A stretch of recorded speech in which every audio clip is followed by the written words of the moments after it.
जय माता दी। नारायण मुनि आगे कहते हैं, हे नारद, इस प्रकार मैंने देवताओं के द्वारा देवी की गई आराधना तथा पूजा के विषय में आपको भली भांति बता दिया है। जो मनुष्य भक्ति पूर्वक भक्ति की उपासना करता है, भगवती की उपासना करता है, वह देवी लोक का अधिकारी हो जाता है। हे विप्र, भगवती के पूजन से मनुष्य की सभी कामनाएं सिद्ध हो जाती हैं। अंत में उसकी बुद्धि सभी पापों से रहित होकर निर्मल हो जाती है।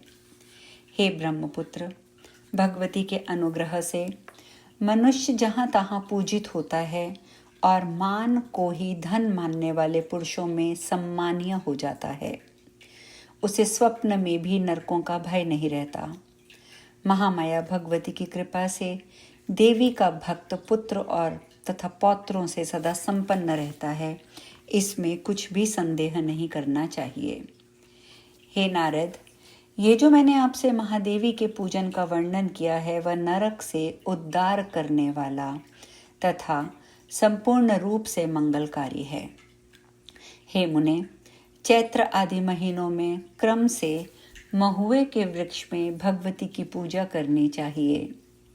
हे अनघ, जो मनुष्य मधुक नामक वृक्ष में सम्यक रूप से पूजन करता है, उसे रोग बाधा आदि का कोई भय उत्पन्न नहीं होता।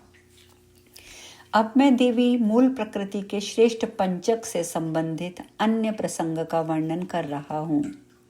यह प्रसंग अपने नाम, रूप और प्रादुर्भाव से संपूर्ण जगत को आनंदित कर देने वाला है। हे मुने, यह प्रकृति पंचक कौतूहल उत्पन्न करने वाला तथा मुक्ति प्रदायक है। आख्यान तथा महात्म्य सहित इसका श्रवण कीजिए। और यहीं पर ही अष्टम स्कंद भी समाप्त होता है और हम नवम स्कंद की ओर अग्रसर होते हैं। श्री नारायण कहते हैं, सृष्टि विधान में मूल प्रकृति 5 प्रकार की कही गई है। गणेश जननी दुर्गा, राधा, लक्ष्मी, सरस्वती और सावित्री। नारद जी बोले, हे ज्ञानियों में श्रेष्ठ, आप कृपा पूर्वक बताएं कि किस निमित्त उनका आविर्भाव होता है, उनका स्वरूप क्या है, उनका लक्षण क्या है तथा वे किस प्रकार 5 रूपों में प्रकट हुई हैं। हे साधो, इन सभी स्वरूपों का चरित्र, पूजा विधान, अभिष्ट गुण तथा किसका अवतार कहाँ हुआ, ये मुझे आप विस्तार पूर्वक बताइए। श्री नारायण बोले, हे वत्स, देवी प्रकृति के संपूर्ण लक्षण कौन बता सकता है? फिर भी धर्मराज के मुख से मैंने जो सुना है उसे यति कंचित रूप से बताता हूँ। प्र अक्षर प्रकृष्टवाचक है और कृति से सृष्टि का बोध होता है। जो देवी सृष्टि प्रक्रियाओं में प्रकृष्ट है, वे ही प्रकृति कही गई हैं। प्र शब्द प्रकृष्ट सत्वगुण, क्र रजोगुण और ति शब्द तमोगुण का प्रतीक कहा गया है। जो त्रिगुणात्मिकता का है, वे ही सर्वशक्ति से संपन्न होकर प्रधान रूप से सृष्टि कार्य में संलग्न रहती है। अतः उन्हें प्रकृति या प्रधान कहा जाता है। प्रथम का बोध प्र सृष्टिवाचक कृति शब्द के संयोग से सृष्टि के प्रारंभ में जो देवी विद्यमान रहती हैं, उन्हें प्रकृति कहा गया है।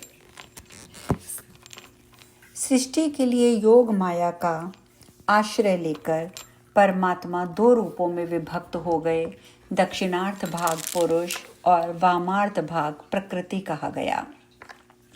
वे ब्रह्म स्वरूपा हैं, नित्या हैं, सनातनी हैं। जैसे अग्नि में दाहिका शक्ति अभिन्न रूप से स्थित रहती है, वैसे ही परमात्मा और प्रकृति रूपा शक्ति भी अभिन्न हैं।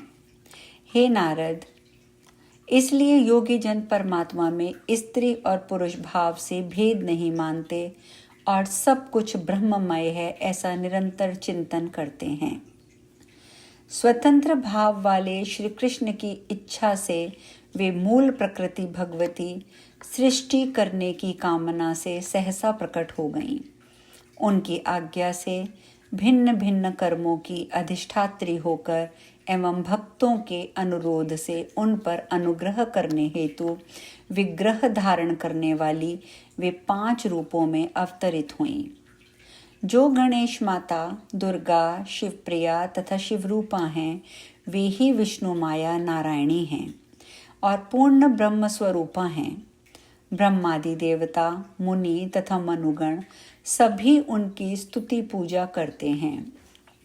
वे सबके अधिष्ठात्री देवी हैं, सनातनी हैं और शिव स्वरूपा हैं। वे धर्म, सत्य, पुण्य तथा कीर्ति स्वरूपा हैं। वे यश, कल्याण, सुख, प्रसन्नता और मोक्ष भी देती हैं तथा शोक, दुख और संकटों का नाश करने वाली हैं। वे अपनी शरण में आए हुए दीन और आर्त जनों की निरंतर रक्षा करती हैं। वे ज्योति स्वरूपा हैं। उनका विग्रह परम तेजस्वी है और वे भगवान श्री कृष्ण के तेज की अधिष्ठात्री देवता हैं। वे सर्वशक्ति स्वरूपा हैं और महेश्वरी की शाश्वत शक्ति हैं। वे ही साधकों को सिद्धि प्रदान करने वाली सिद्धि रूपा, सिद्धेश्वरी, सिद्धि तथा ईश्वरी हैं। बुद्धि, निद्रा, क्षुधा, पिपासा, छाया, तंद्रा, दया, स्मृति, जाति, शांति, भ्रांति, शांति, कांति, चेतना, तुष्टि, पुष्टि, लक्ष्मी, धृति तथा माया, ये इनके नाम हैं। वे परमात्मा श्री कृष्ण के पास सर्वशक्ति स्वरूपा होकर स्थित रहती हैं। श्रुतियों में इनके प्रसिद्ध गुणों का थोड़े में वर्णन किया गया है, जैसा कि आगमों में भी वर्णन उपलब्ध है। उन अनंत में अनंत गुण हैं। अब दूसरे स्वरूप के विषय में भी आप मुझसे सुनिए। जो शुद्ध सत्व स्वरूपा महालक्ष्मी हैं, वे भी परमात्मा की ही शक्ति हैं। वे सर्व संपत्ति स्वरूपिणी तथा संपत्तियों की अधिष्ठात्र देवता हैं। वे शोभामयी, अति संयमी, शांत, सुशील, सर्व मंगल रूपा हैं और लोभ, मोह, काम, क्रोध, मद, अहंकार से रहित हैं। भक्तों पर अनुग्रह करने वाली, अपने स्वामी के लिए सबसे अधिक पतिव्रता, प्रभु के लिए प्राणतुल्य, उनकी प्रेम मात्र तथा प्रियवादिनी, सभी धन धान्य की अधिष्ठात्री और आजीविका स्वरूपिणी वे देवी भगवती महालक्ष्मी वैकुंठ में अपने स्वामी भगवान विष्णु की सेवा में तत्पर रहती हैं। वे स्वर्ग में स्वर्ग लक्ष्मी, राजाओं में राजलक्ष्मी, गृहस्थ मनुष्यों के घर में गृह लक्ष्मी और सभी प्राणियों और पदार्थों में शोभा रूप से विराजमान रहती हैं। वे मनोहर हैं। वे पुण्यवान लोगों में कीर्ति रूप से, राजपुरुषों में प्रभा रूप से, व्यापारियों में वाणिज्य रूप से तथा पापियों में कलह रूप से विराजती हैं। वे दया स्वरूपा कही गई हैं। वेदों में उनका निरूपण हुआ है। वे सर्वमान्य, सर्वपूज्य तथा सबके लिए वंदनीय हैं। अब आप अन्य स्वरूप के विषय में मुझसे सुनिए। जो परमात्मा की वाणी, बुद्धि, विद्या तथा ज्ञान की अधिष्ठात्री हैं, सभी विद्याओं की विग्रह रूपा हैं, वे देवी सरस्वती हैं। वे मनुष्यों को बुद्धि, कवित्व, शक्ति, मेधा, प्रतिभा और स्मृति प्रदान करती हैं।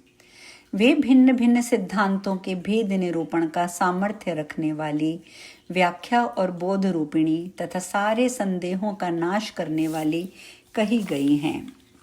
वे विचारकारिणी, ग्रंथकारिणी, शक्ति रूपिणी तथा स्वर संगीत संधान तथा ताल की कारण रूपा हैं।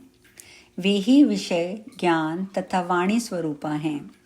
सभी प्राणियों की संजीवनी शक्ति हैं। वे व्याख्या और वाद विवाद करने वाली हैं, शांति स्वरूपा हैं तथा वीणा और पुस्तक धारण करने वाली हैं।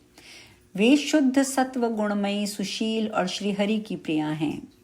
उनकी कांति हिम, चंदन, कुंदन, चंद्रमा, कुमुद तथा श्वेत कमल के समान है।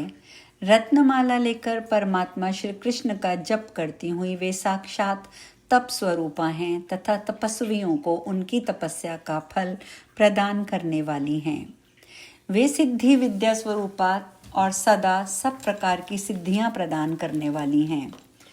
उनकी कृपा के बिना विप्र समूह सदा मूक और मृततुल्य रहता है। उन श्रुति प्रतिपादित तथा आगम में वर्णित तृतीय शक्ति जगदम्बिका भगवती सरस्वती का यत किंचित वर्णन मैंने किया है। अब अन्य शक्ति के विषय में आप मुझसे सुनिए। अब हम शेष चर्चा कल करेंगे। जय माता दी।